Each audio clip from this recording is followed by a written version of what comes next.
Hi, everyone. Oh, that's loud. Hi, everyone. Okay, so my name is Nia Illisa Salapare, and today I want to talk to you about life from the perspective of a short person. And by short, I mean 4'8", way short. So in order to get started, I want to make sure that you're up to my level. So I'm going to bring you down to my level. You're going to get to know a little tiny aspect of my life. So let's get started. So a couple of advantages of being short.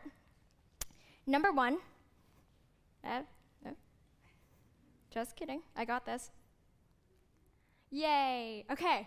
So number one, there's more leg room in an airplane for me. So as most of you who have traveled, I know you want to lay down and you just want to go relax, but you can't. I'm so sorry, you can't. But I can. In fact, it's so bad, I mean, it's so good that my feet don't even touch the floor. So the other thing, when I'm waiting for someone to walk in the store and I can't reach it, let's say I'm at Target and I want to buy something at the very top shelf and I'm like, oh man, I can't reach that. So I have to wait for the next person. Now, the other thing is when people say, wow, you grew over the summer, and I'm like, yeah, I did, but I really didn't. And lastly, when I'm actually trying to put on a dress, and supposedly it's up to your knee, but it's actually a floor-length gown for me. And in fact, it's to the point where I could technically become my mom's own Swiffer mop. That's how bad it is. So those are just some of the disadvantages as well. Another advantage of being short is when I'm playing limbo, I just have to walk across. I don't even touch the pole. And then another one, it's so funny, but I'm prone to not having as much injuries because when I fall or when I trip, I'm so close to the ground already. I know, it's funny. Okay, so now that we've gotten to know each other a little bit, on a deeper and much shorter level, particularly me, I'm going to talk to you about a couple of experiences that I've, come to have in my life. And, I talked to you about the disadvantages of being short. Well, being short, honestly, actually affected my self-esteem.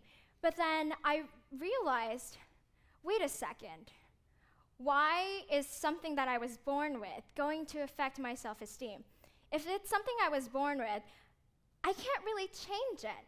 I mean, I could drink all the glasses of milk that my mom tells me to drink, or I can sleep some more, or maybe I can go to Russia and do that whole growing experiment, but I'm not gonna do that. So one of the things that I struggled with was when I was interacting with people, there was this idea of a taller person literally looking down on me and me looking up. And when you're that tall person, that actually instills this confidence for you, for those who are much taller, and also this kind of superiority. And I could feel it in the way people talked to me and the way they approached me. And growing up, and now that I'm an adult, it really hit me a lot most recently too, because I was like, okay, how am I going to gain respect? How do I make myself known, and how do I make my presence be known to people? And one of the ways that I realized I could combat that idea, that problem, was number one, accepting my height. I know for most of you, raise your hands. How many of you are taller than 5 feet? Oh, ding, ding, ding. That's the majority of the room. See? Okay, how many of you are shorter than 5 feet? Hello, my people. With that said, I've learned to embrace my height. I've learned to take the disadvantages that I had and really work with it and just really sit down and realize, wow, I know I'm short and I know you're totally looking down on me, and if I stood next to LeBron James, I'd be the shortest midget ever. And with that feeling, with that understanding, I realized that, wow, I feel a lot more confident about myself when I accepted it. You know, I understand. I mean, I don't know if any of you have ever had this feeling or this situation in life where you just didn't like something about yourself, whether it's a physical appearance, whether it's an attribute of your personality, you just didn't like it. But the thing is, when you really work on it and you accept it and you accept the fact that, okay, yes, you have this. Yes, it may not always work for you. Yes, you might have gotten the short end of the stick like I did. Then that's when you can actually grow from it. That's when ideas come. That's when you realize, okay, I have this disadvantage. What can I do to make myself better? For me, I realized I have a love for business. I have a love for meetings and PowerPoints and talking and interacting with people. And it's really weird.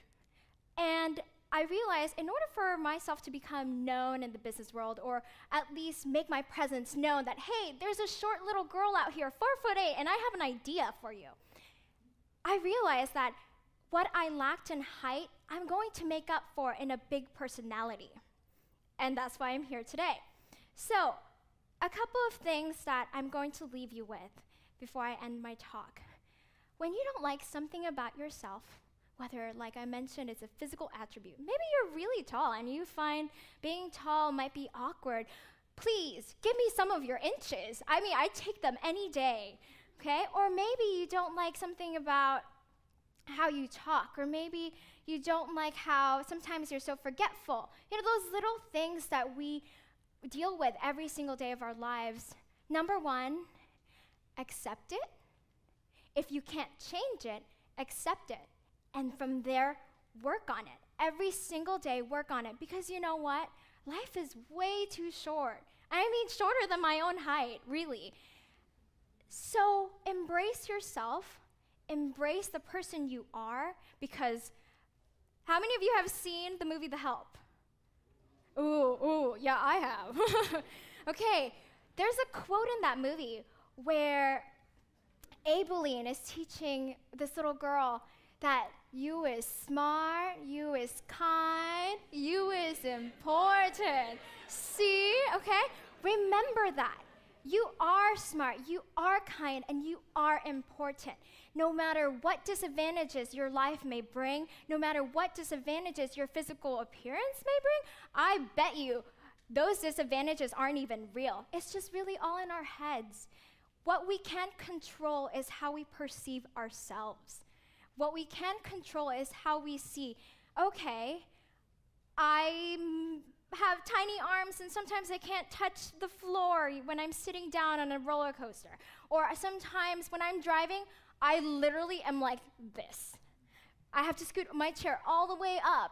You know, when you really realize that and you work on that, trust me, you is kind, you is smart, and you is beautiful. So I'm gonna leave you with one last thing, okay? And this is actually one of my favorite quotes and something I like to live by.